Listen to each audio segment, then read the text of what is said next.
Hi, everyone. I wanted to make sure that you were able to see my face before I disappear. I just wanted to introduce myself. My name is Janelle Mattis, and I teach the drawing and painting courses here at Naperville North, as well as AP Art History. So let me go ahead and share the screen with you so that we can go ahead and get started. So we'll start first with my contact information. Probably the best way to get a hold of me is going to be through my email address. I don't spend a lot of time in my office, but there's my phone number. If you need it, it will go to voicemail, which also gets emailed to me. So if you see in the introduction here, this is drawing 2 and 3. So during 5th hour, I teach both of these classes at the same time. It's usually how I teach that course, especially in the fall. And so people who have taken 3 are kind of used to it already. And so with both groups, we're going to be teaching the artistic process. So we're going to learn how the different ways and approaches to plan an artwork. I really want to focus on them figuring out which style works best for them this semester. And so they get to plan the idea behind their artwork, what kind of imagery they want to include. They practice composition through sketching. They sometimes get to select their media. And then, of course, they make work. And then during the entire process, they'll be critiquing and refining their work. So they'll critique plans and fix their plans to make them better. They'll fix their work in progress. And then they'll also critique their work at the end. And we do a lot of self-reflection through writing, journaling, speaking, as well as assessing ourselves on rubrics. So everyone's going to be turning in their work through a process portfolio this semester. This is something that we instituted even before we went to remote learning last year. And so students are going to be documenting how they learn. These are things that, especially students who are interested in going into the arts in college, this is something that they expect them to do. The AP program for studio art, this is one of the things that they expect students to do, is be able to document their idea generation, their research, their sketching, their process. Students will be submitting process photos. They'll be taking a photo probably every single day of their work, and then they'll be submitting them several times a week to show the development of their work, and then they'll also show their final piece. So I'll go through first drawing 2.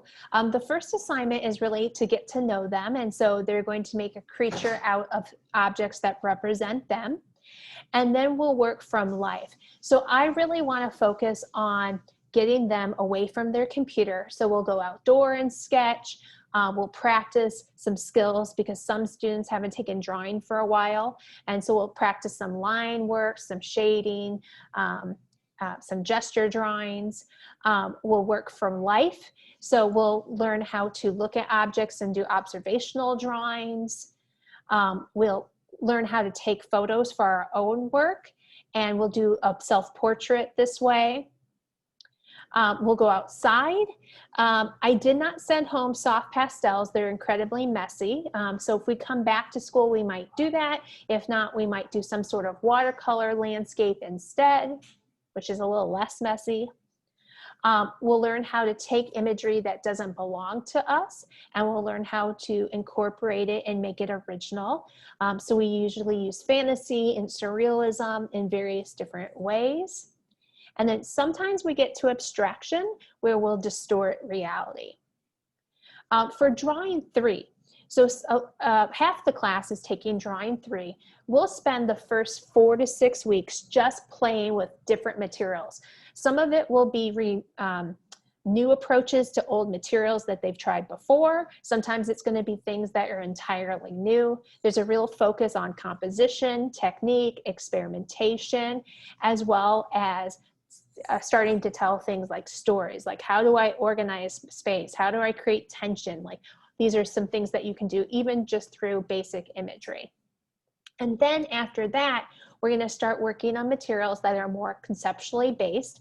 And normally students have a choice in materials. So students will be able to use their own supplies, as well as supplies that they are given through class to to use a theme, but to take it in their own approach. So they might do some collage and mixed media work. They might express emotion through an inanimate object. I sent everyone home a mannequin assignment so that they can put them in a unique environment. We do some nature with layering. We do some figure drawing. So these are some of the different lessons that we could possibly do this semester. Supplies. Online, there are lists of supplies that students were given. So these are the things that were in their art packet. Some of these things, I'll click onto it. Some of these things are objects that the kids get to keep. And so they are not responsible giving those back to me. So there's several of those things. Then there's going to be their supplies and the materials, and they shouldn't use these until they're directed to do so. And then there's supplies that they're going to have to return to the teacher. And so they didn't get a ruler, but they're going to get like a set of Prismacolors that they need to return. There's going to be certain things that they need to do to return. And if they don't return them, they get charged for them.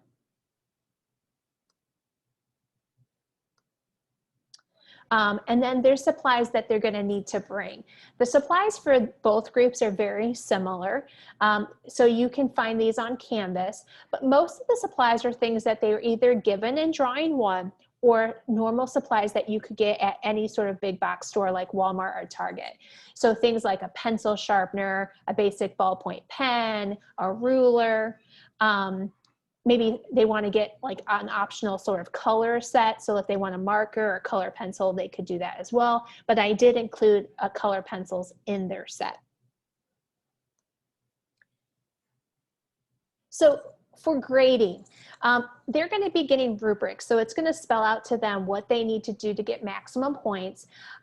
Their rubrics are really going to be based on using the different elements of art. So the color, the line, the texture, how they organize their space, how they, kind of pre-plan that. Their craftsmanship, and proper use of materials and techniques. So this is going to be, a lot of hand-eye coordination, practice of skill, then execution of skill in their artwork. The execution of their ideas in their artworks through media choices, subject matter choices, and composition, and then their ability to self-assess themselves and to improve their artwork. The final grade breakdown is based on what we typically do for coursework and semester exams, and then their artworks are going to be worth 90% of their grade, and their practice is very low risk, and it's going to be worth 10% of their grade. At any time, if a student wants to improve their grade, I will always let them, unless it's like a last-ditch effort at the end of the semester, and they're submitting a lot of work. So they can always fix their artwork. So even if it's not lower than an 80, I typically allow them to do that. If you want to contact me, make sure that you email me. Like I said, it should be an interesting semester, and I really look forward to getting to know everyone.